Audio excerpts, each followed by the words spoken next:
Hi, J. Frederick Smith here, and today I am at 8637 Jefferson Avenue in sunny Jacksonville, Florida. This is a 4-bedroom, 2-bath house that is in the middle of a renovation. The renovation is not complete, but a lot of the things are done. Brick facade in the front, might be brick in the back as well, and it might actually be structural brick rather than a facade. I will let you know about that as we progress. But as you can see, the roof is new. This is architectural shingles rather than 3-tab. When this roof was put on, we wanted to make sure that the roof was going to be something that would last through any kind of a storm. We have the same kind of architectural on the garage that's over there. This has a good sized lot with that detached garage. The garage door is needing work or a replacement, but the garage itself inside is good. I can't get in there because I don't have the key, but such is life. Dumpster. Sorry about the dumpster. In any case, we're gonna do just a quick walk around to the outside so you can kind of see what the lot looks like and the outside of the property, and then we'll head on in. So this is actually not a brick facade. This is actually structural brick on the outside. New windows, soffits look okay, need some paint. The fascia board all looks to be replaced. Let's take a look over here. There was some step cracks happening in the garage, but those have been repaired. The garage has a window that's missing. I don't remember whether the plan was to board that up or what exactly, put the window back, but you know, you guys can decide what it is that you'd like to do with it yourself. The lot goes to what used to be that chain link fence there. This house, by the way, next door is for sale by owner too, by the way, and looks like something's open there, so I probably should call them and let them know that. Chain link in the back. You've got a nice sized tree with the Spanish moss on it here, but it's not so close that would probably be an issue with the house. Some of this brickwork is fresh. Underneath a couple of these windows, bricks have been replaced. You can see those here. That looks like replaced brick. I don't think it is. It's possible. I thought that the brickwork was only on under the windows, but yeah, as you can see over here also. So all the windows are new in the house. Also, although it's covered with vines because it's basically not been used since it was installed, this AC compressor has got less than 5 hours on it. So AC is new. It does need to have the vegetation cleaned off, and that's life. Some kind of a little structure there. I don't know. I'm not going to talk about it. Back here, if you look, and I'm not going back there, but if you look, there's the water softener for the well. The well needs a new well pump, and any plumber can do that for you, and that's not super huge expensive. The well head is still in place. It just needs the well pump put in to make that good. Okay.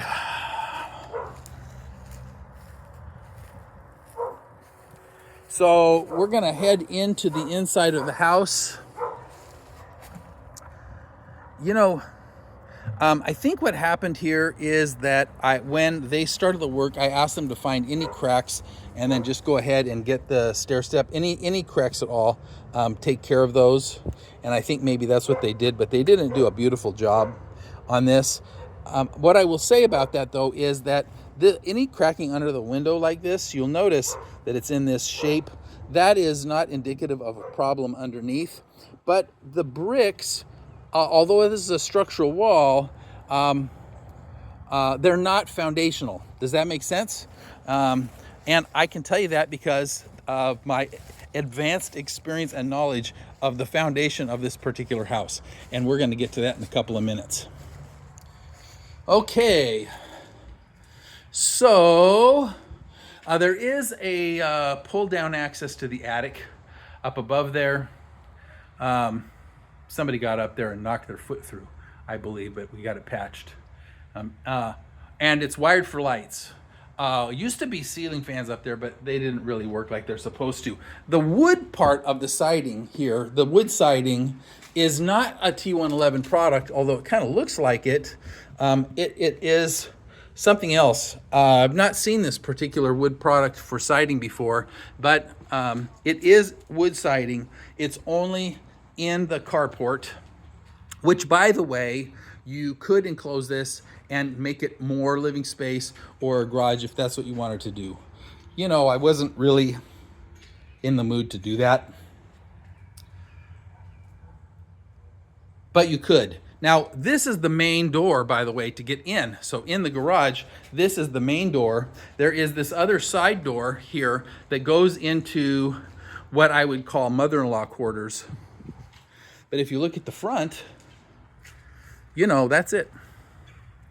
So those are the two main entries. I think there's an entry in the back as well. I can't remember. But anyway, let's go ahead and have a look at the inside, and then we'll go from there. Okay, so we're stepping into, I guess, what would be the living room and the kitchen.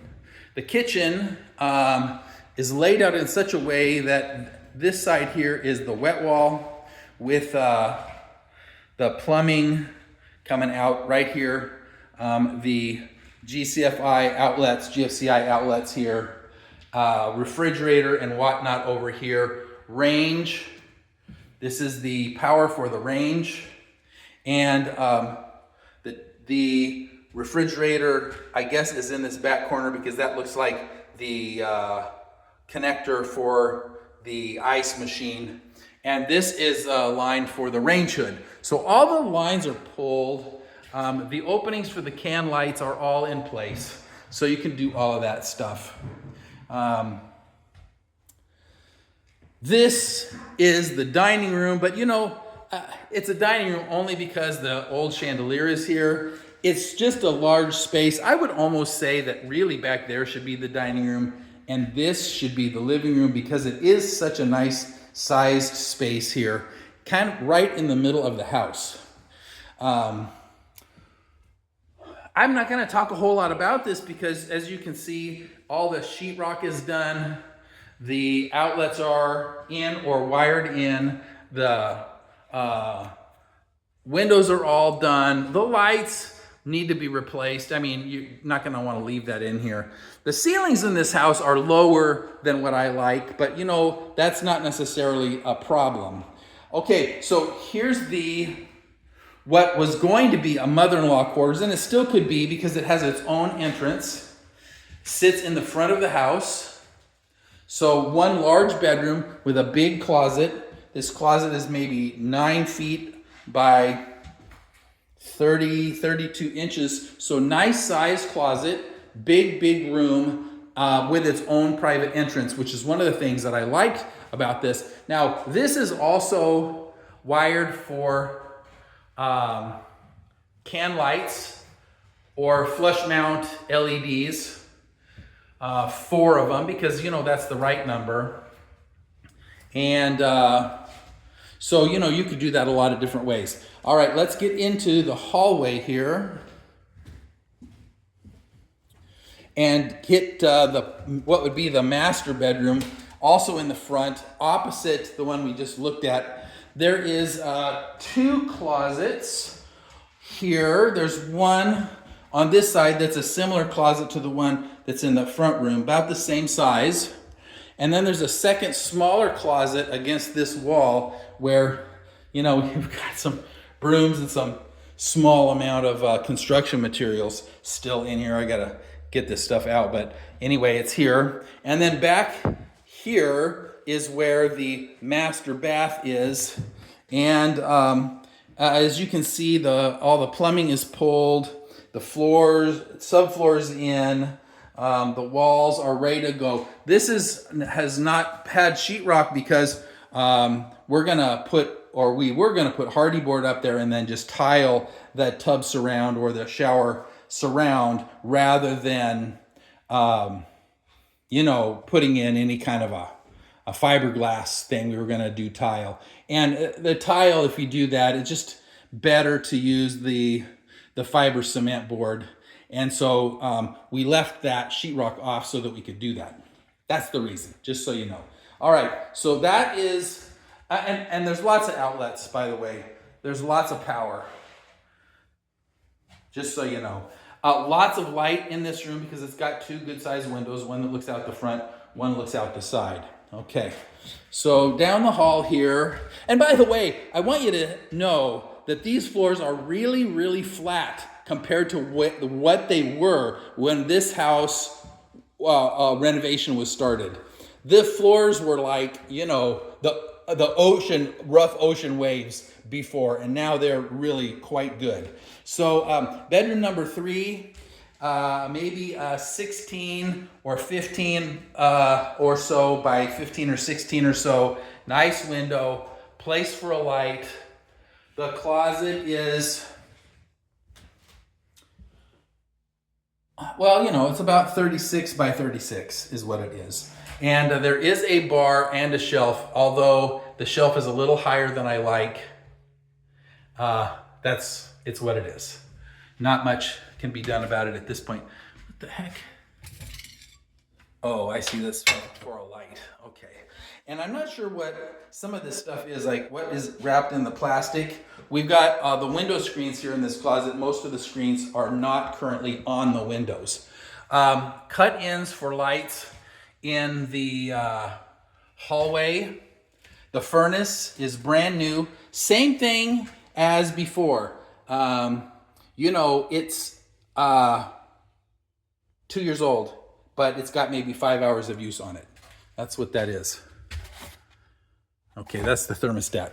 Electric panel, brand new. Just had the electric panel put in. So the covers for it around here someplace. Anyway, let's go to bedroom number 4, which is bigger than bedroom number 3 at maybe 18 by 16 with 2 windows. This is in the back corner. Place for a light. No register yet for the AC. Nice size closet at, you know, maybe 10 feet by 36 inches. So it's really nice and deep for this particular kind of closet.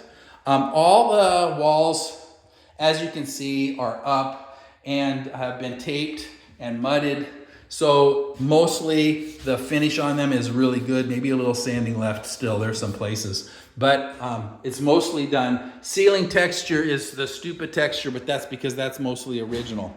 Okay, we're going into the second bathroom. And the second bathroom here is just long is what it is. So the shower pan would be in that back, or the shower tub, whatever, in this back area. And once again, it's left open so that we could put up a hardy board to tile that in. We've got wires pulled in for switches for the vanity light and the fan. There's the fan box. I don't know where the fan itself is, but it should be in there someplace, etc., etc. The plumbing is cut in and just capped off. So it's not, you know, nothing is attached yet as far as that goes, but all of it's here and ready to go. So countertop, maybe double sink, right? Vanity lights up above, shower or tub shower, whatever you want, with a light above for that as well. Fan there. And there's a window in the bathroom, and look at this. It's opaque. Now, you know what I think about opaque windows in the bathroom, right? So I'm so happy that we got an opaque window in there. Of course, you know, if I'm doing the renovation, there's gonna be an opaque window in the bathroom if we put in bathrooms. So that's it, 8637 Jefferson Avenue. As you can see, what you've got left is maybe some sanding on the walls, maybe a little bit more mud work, not very much. Floors, because we just got the subfloor. Doors, we don't have any doors in yet. Paint on the walls. Registers for the HVAC. And then finishing the bathroom and the kitchen. There's no cabinets anyplace, so you need to do that as well. For the inside. Laundry, we didn't look in the laundry room, which is here off the kitchen. And the washer connections are here. Water heater. What we're going to do is put in a tankless, okay? Because there's not a lot of space for a water heater, but there's the plumbing for that. And then the power for the dryer is on this wall. And we haven't cut in the vent for the dryer yet, but you know, that's just something that I'm sure you could manage without my help. Okay, so once again, 8637 Jefferson Avenue. This house, we're gonna get this on the market for $125. And when I pulled comps for this, when we purchased the property, it was comping out ARV, after repair value, of about $225. So there's about $100,000 right now of margin in this house. Now, I can pull new comps for you if you have interest, just to make sure that the value has not decreased, although that's highly unlikely. It's probably gone up. And so if you're interested in this as a flip, well, I'd sure be interested in speaking to you. J. Frederick Smith, Continental Realty of Jax. We're going to go ahead and get out of here, you guys, and I'll see you at the next one.